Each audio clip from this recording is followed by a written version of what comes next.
bienvenue à toutes et à tous sur ce plateau au cœur d'une semaine inédite. En attendant le carrefour de l'orientation des métiers et de l'entreprise, repoussé d'une année, eh bien l'agglomération du Choletais a troqué ses traditionnelles tables rondes sous un chapiteau pour ce lieu éphémère, ce plateau télé éphémère au sein de la future maison de l'orientation et de l'enseignement supérieur qui s'installera dans ces locaux le 1er mars prochain. Pour ce rendez-vous qui entend éclairer les jeunes, mais aussi leurs familles, les moins jeunes aussi, apporter finalement des réponses, des éclairages, des pistes, des idées pour avancer. En compagnie de nos invités, il est question de logistique et de transport durant les 40 minutes qui viennent. Logistique, transport, deux mots qui portent en eux de très belles perspectives de recrutement. Et on va en parler avec tout d'abord Thierry Marot à mes côtés. Bonjour. Co-gérant responsable formation au sein d'Agenot. Tout à fait, oui. On reviendra sur chacun dans un petit peu plus tard. Frédéric, bonjour. Bonjour. Frédéric Boidron est formateur chargé de recrutement chez Ripoche Transport. C'est bien ça. Bienvenue à vous. On est ravis d'accueillir Louise Auger. Bonjour. Louise est chargée de recrutement du GEC Transport Pays de la Loire, GEC comme groupement d'employeurs pour l'insertion et la qualification. On prendra le temps d'expliquer de quoi il s'agit. Et puis un duo composé, alors duo parce qu'ils appartiennent tous deux au groupe Antoine. Bienvenue à Éric Jolivet. Bonjour. Directeur d'exploitation des transports Antoine. Et Raphaël Moreau. Bonjour. Responsable recrutement chez Antoine Distribution. Tout à fait. Voilà, bienvenue à tous. Avant d'entrer au cœur de notre sujet, je vous propose d'écouter John Davis, initiateur de cette semaine de l'orientation sur ce sujet précis du transport et de la logistique. Alors pourquoi créer un pôle transport qui est en fait un pôle territorial de formation pour les métiers du transport et de la logistique? Je crois pour deux raisons essentielles. La première raison, c'est que nous sommes sur un territoire où cette filière transport-logistique est forte, est très implantée, est très dynamique et représente pratiquement 5000 emplois sur l'ensemble du Grand Choletais. La deuxième raison, c'est que, curieusement peut-être, mais nous avons aujourd'hui une offre de formation dans ce domaine du transport et de la logistique qui est peu importante et en particulier qui ne couvre pas tous les niveaux que l'on peut espérer. Alors aujourd'hui, ce qu'on va chercher au travers de la création de ce pôle transport, c'est aussi de générer des vocations pour cette filière.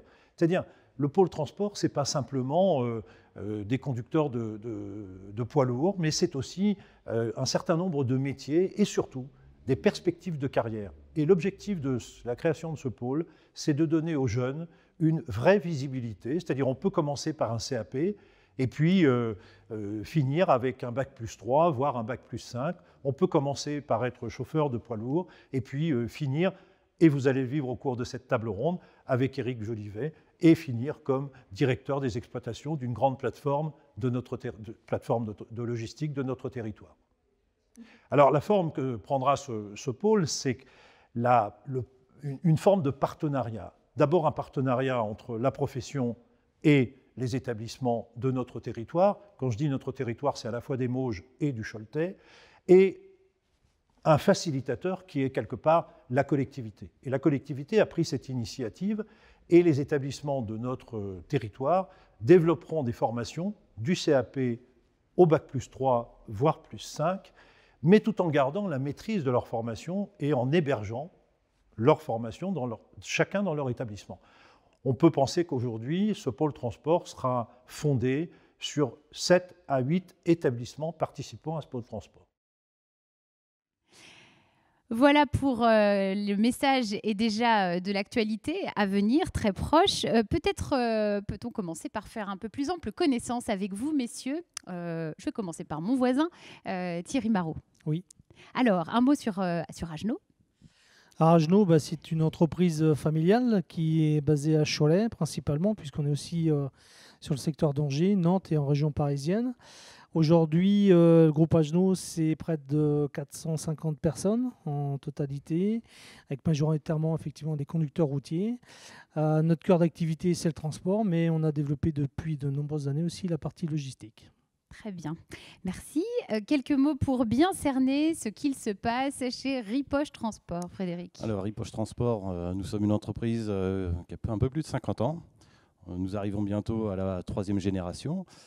Nous sommes 140 salariés, à peu près 110 conducteurs, basés donc sur Beaupréau. On a une quinzaine de conducteurs sur notre agence de Saint-Étienne, également 7 conducteurs dans le Nord. Nos principales activités sont le transport, et surtout de la zone longue, un petit peu de régional également.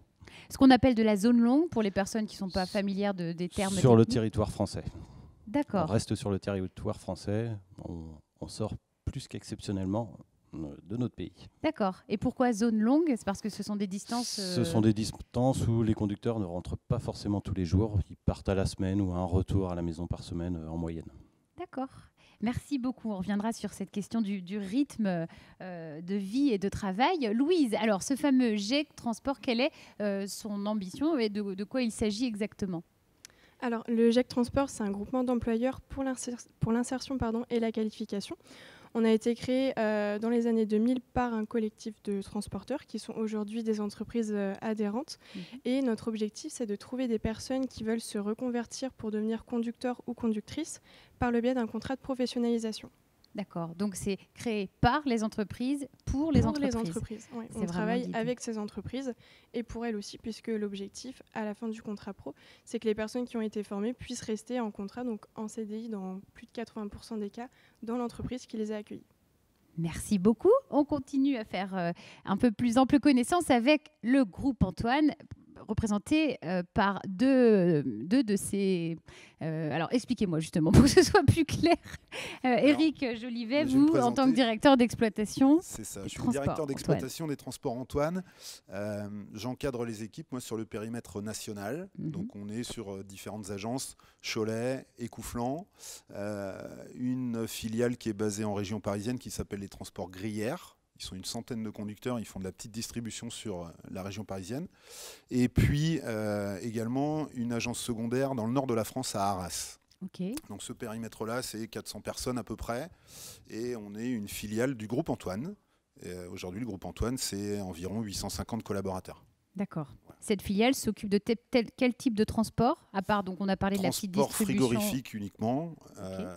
Bon, uniquement non, mais essentiellement transport frigorifique. 90% de notre activité, c'est du transport frigorifique. D'accord. Et vous, Raphaël, au sein de ce groupe, donc, vous vous occupez plus particulièrement de recrutement. Voilà, c'est ça. Donc moi, je m'occupe essentiellement ou principalement du recrutement, de la mise en route ou de la mise en place des nouveaux conducteurs et conductrices, bien évidemment, du suivi de leur parcours, je dirais, dans les premiers mois. Ensuite, c'est géré plus par l'exploitation, je dirais, mais avec toujours un œil dessus, si vous me permettez.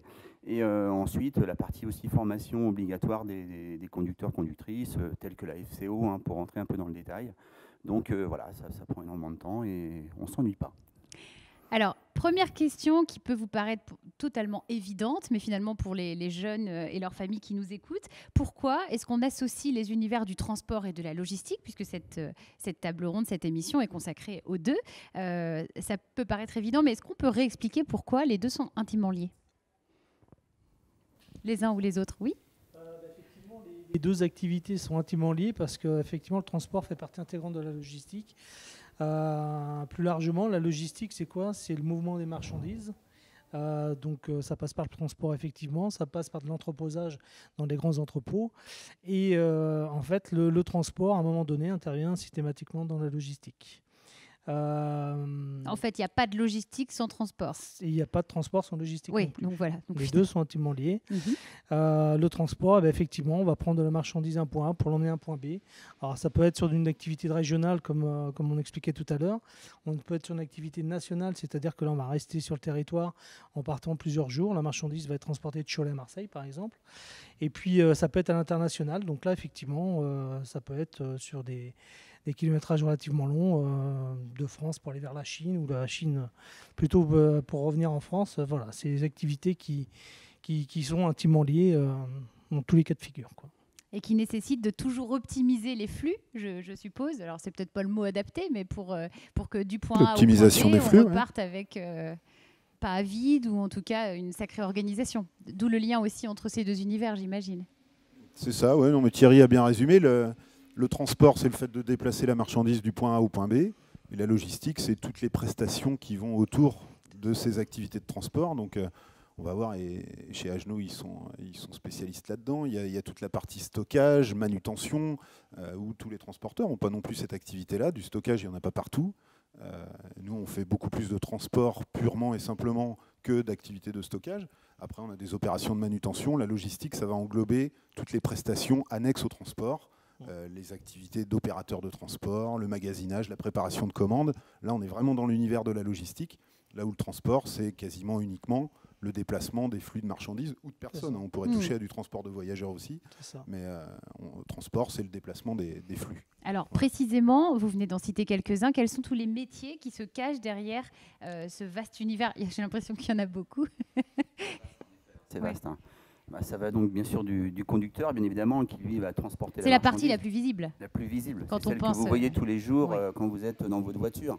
Hein, on a le manutentionnaire qui lui va charger le véhicule ou qui va décharger la remorque. Ça n'est pas le conducteur. C'est nécessairement une autre personne? Tout dépend des entreprises. On va dire sur des grosses structures, oui, il peut y avoir des manutentionnaires. Sur des petites structures, le conducteur peut également faire office de... Donc, c'est lui qui va décharger son véhicule ou le charger, le cas échéant. Donc, après, on peut citer d'autres corps de métier dans le métier. Hein. Je te laisse, Frédéric, si tu veux en parler un peu aussi. Dans le métier, oui, il y a énormément de choses. C'est vrai qu'il y a les préparateurs de commandes, ça va commencer à la sortie d'usine. Tout de suite, il y a quelqu'un qui va préparer les commandes pour que ça soit envoyé en entrepôt. Et là, il y aura forcément besoin d'un camion, donc de conducteur. Ça va être déchargé, ça va être stocké.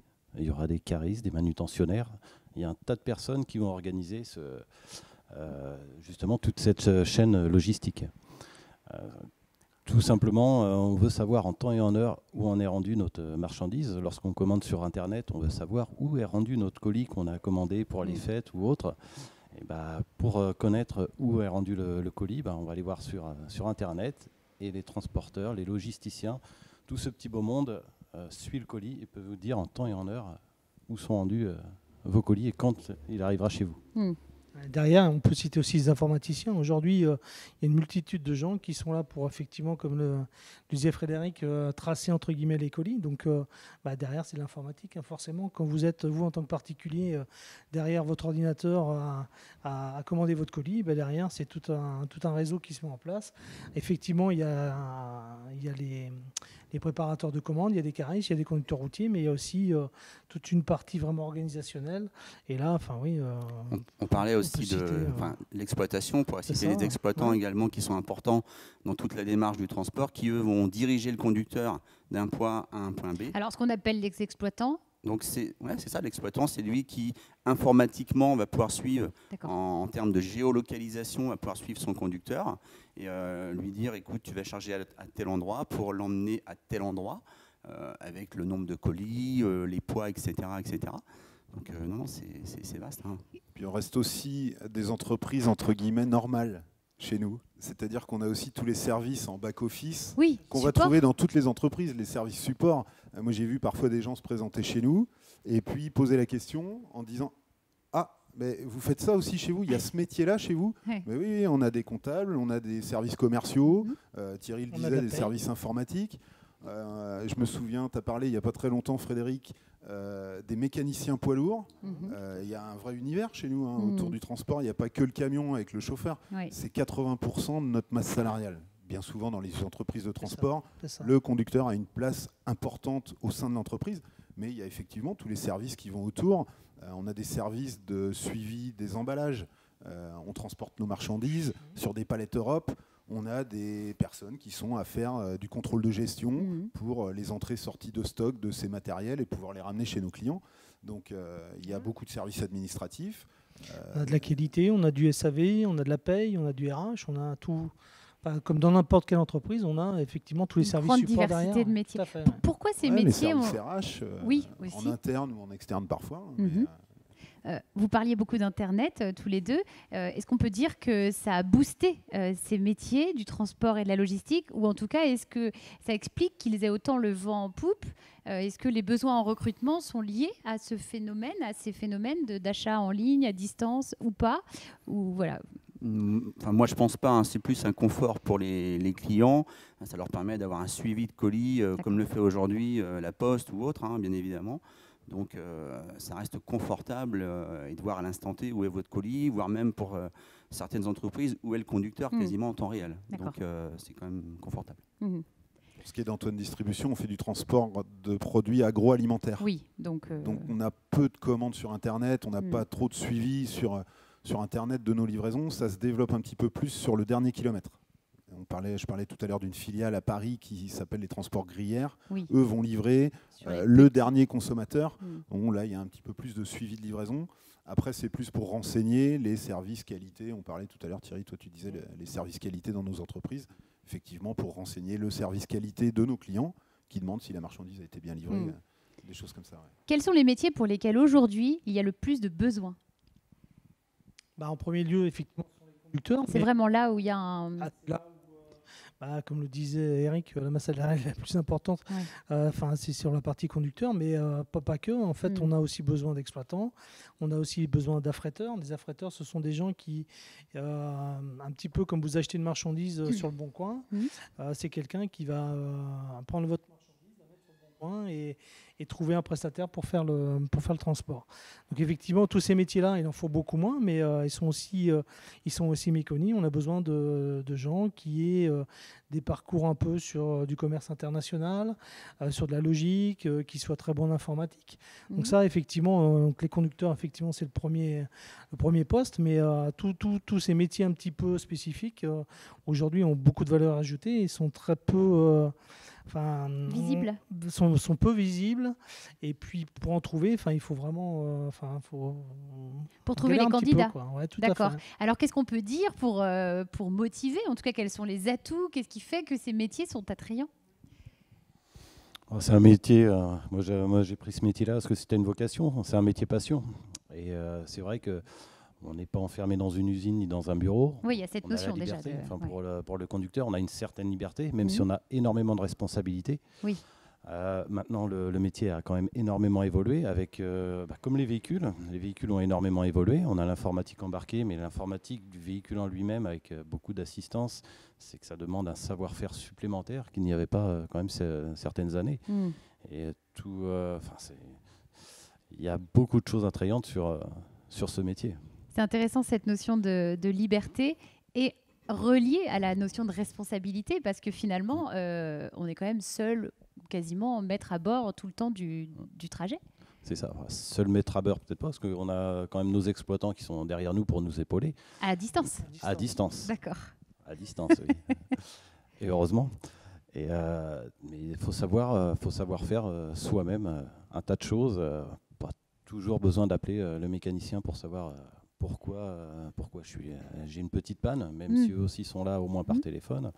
Mais, c'est un métier, oui, où il y a beaucoup de liberté. Liberté, il faut donc de l'indépendance aussi. Indépendance, et en parlant de petite panne, c'est vrai qu'aujourd'hui, le matériel, il est quand même, c'est du beau matériel, ça évolue aussi avec le temps. C'est comme nos véhicules de tourisme aujourd'hui. Il y a beaucoup d'assistance dessus incorporée dans le véhicule.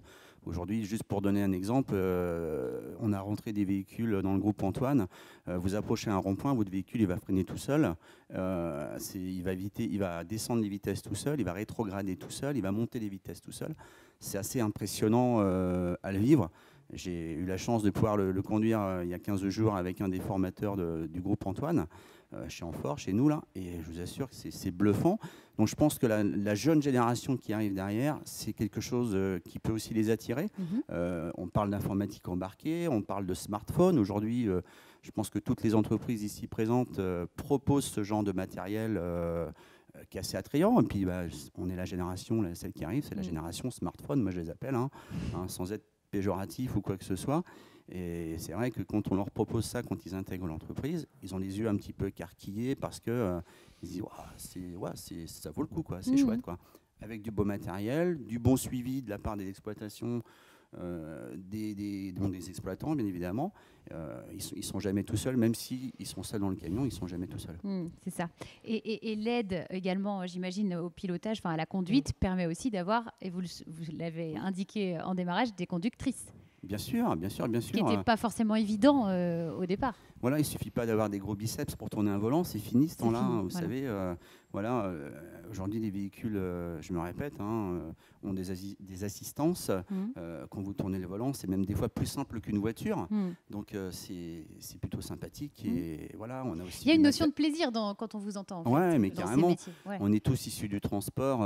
Pardon Louise, mais voilà, tu nous accompagnes en plus dans le recrutement. C'est quelque chose on va en parler après. Et ça se fait extrêmement bien. Mais voilà, on est tous des anciens conducteurs. Pas très vieux, mais voilà, on sait aussi transmettre notre passion et je vous assure que on reste passionné. Justement, quels sont les profils recherchés? Comment on crée la connexion entre un candidat, une candidate et le métier?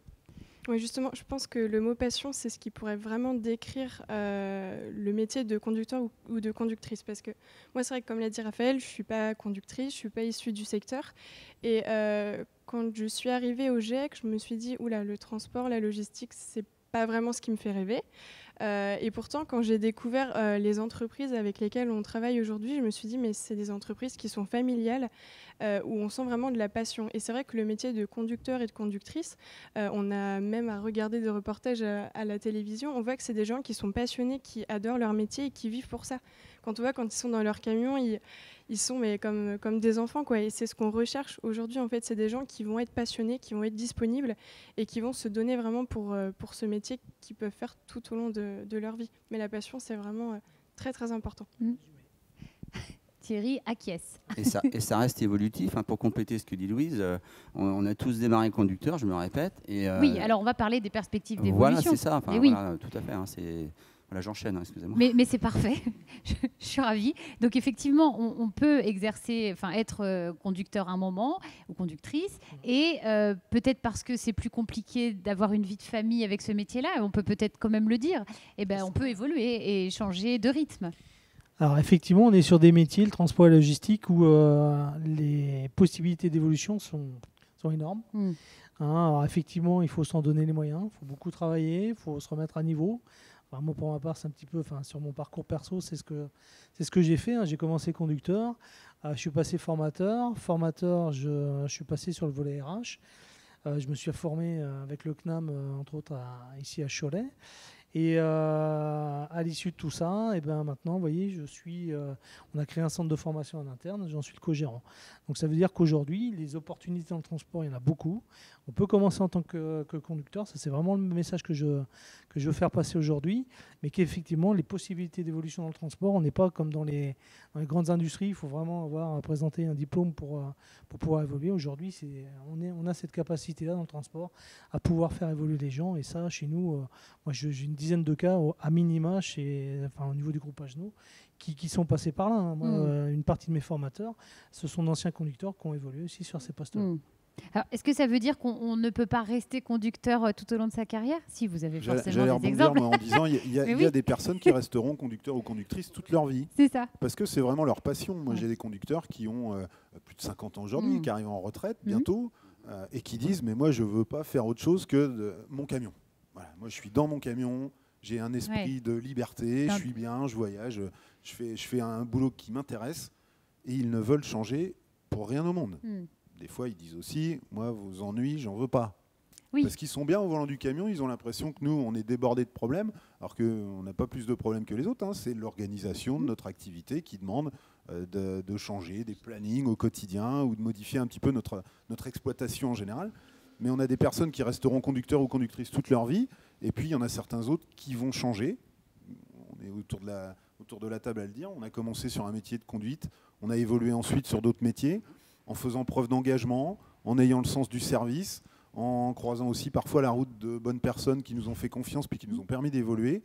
Et puis à un moment, avec tout ça, mais notamment en faisant preuve d'engagement envers son entreprise, puis en montrant qu'on a envie de faire autre chose, on a des opportunités dans le transport, il y en a nombreuses, de passer sur des métiers d'organisation de transport, exploitant, pourquoi pas, SAV, responsable qualité, des choses comme ça. On commence en bas de l'échelle et puis on monte les marches progressivement. Et puis on peut, au fur et à mesure du temps, prendre des responsabilités. Après, ça peut demander du temps, mais aussi dans des plus jeunes générations où on est consumériste. Donc on consomme, on veut tout de suite. Il faut savoir aussi être patient. C'est aussi un mot important dans le transport, c'est de savoir être patient. Parfois, ne serait-ce que même les conducteurs, il y a des temps d'attente. Il faut être patient, il faut savoir attendre, prendre son mal en patience. Mais pour l'évolution, c'est pareil. Tout vient à qui sait attendre.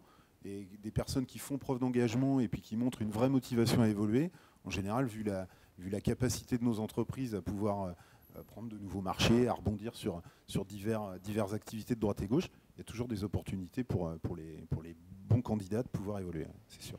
Est-ce qu'on peut choisir son rythme parce qu'on a cette image du conducteur qui part une semaine et qui ne revient pas. Est-ce que c'est des choses qui sont systématiquement inscrites comme ça ou est-ce qu'il y a une forme de souplesse?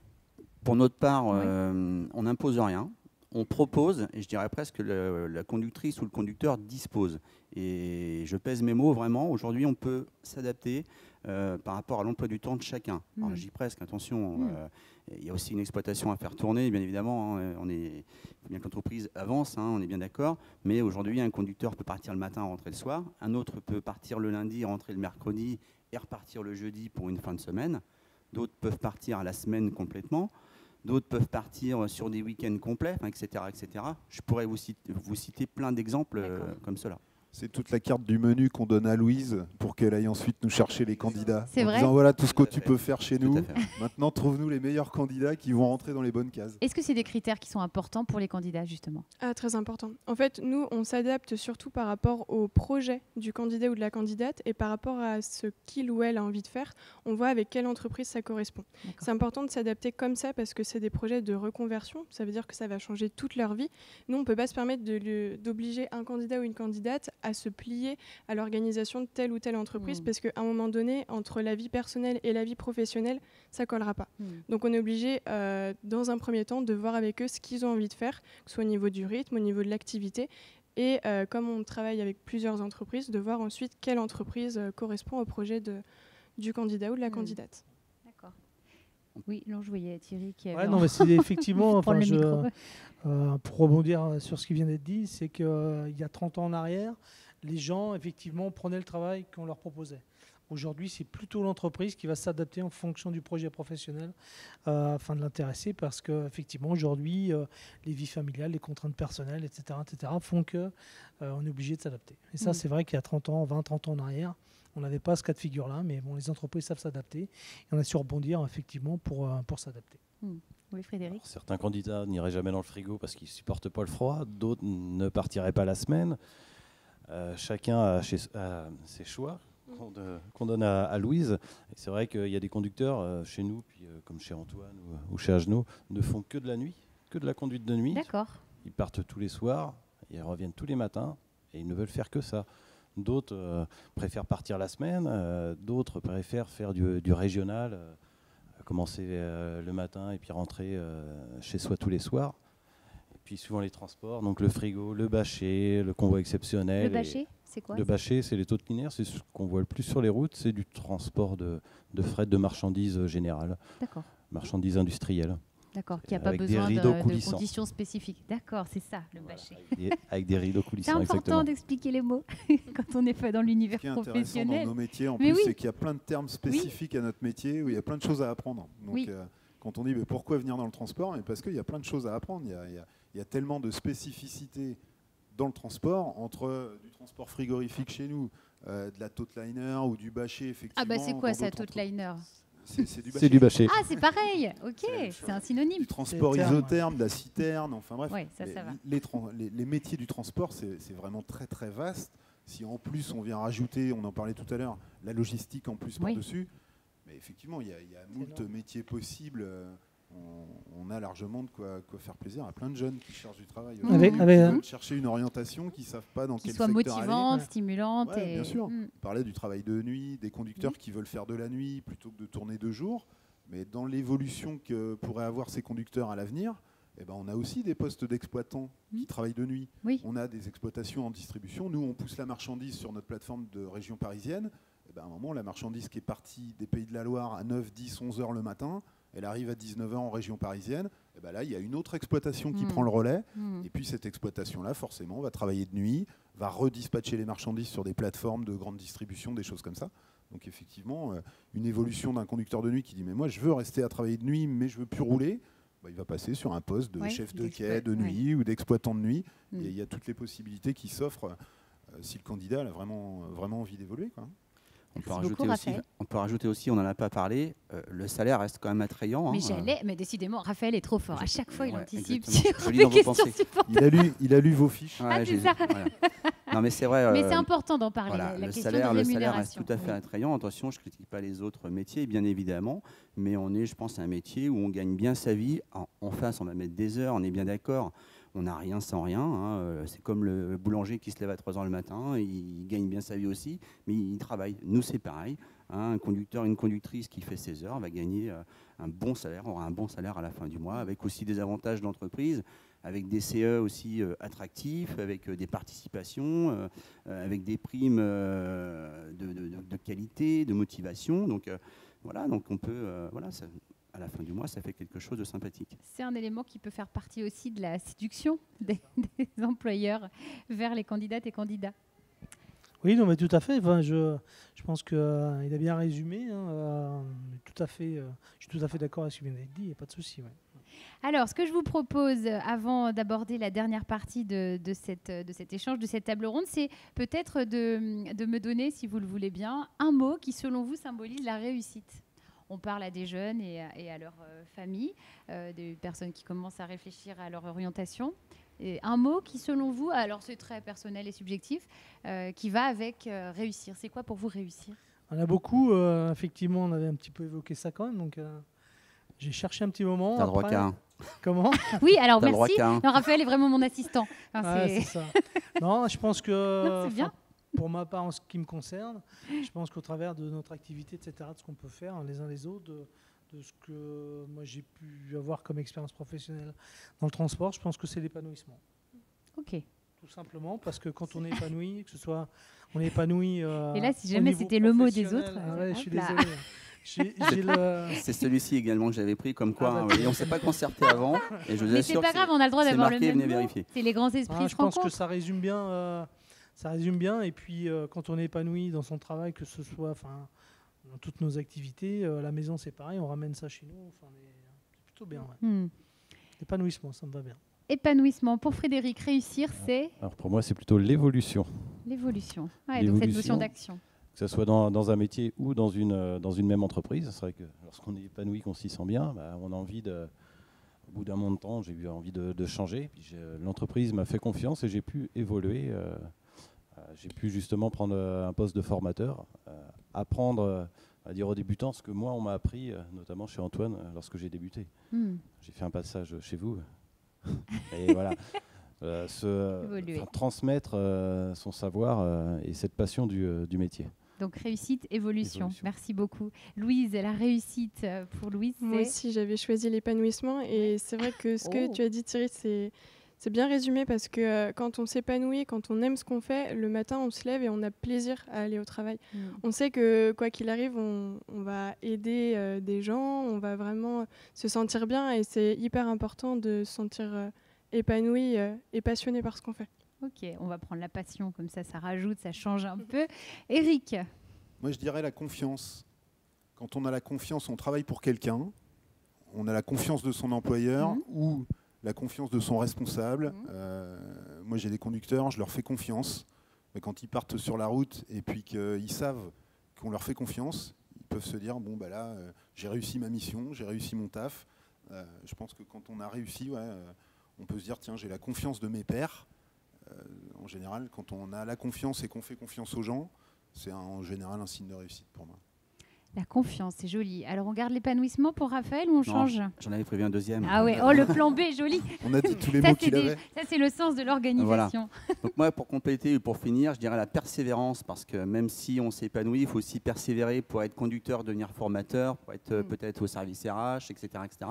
Donc, il faut s'accrocher, bien évidemment. C'est un métier qui reste attractif, mais qui peut être parfois difficile. Donc, il faut persévérer.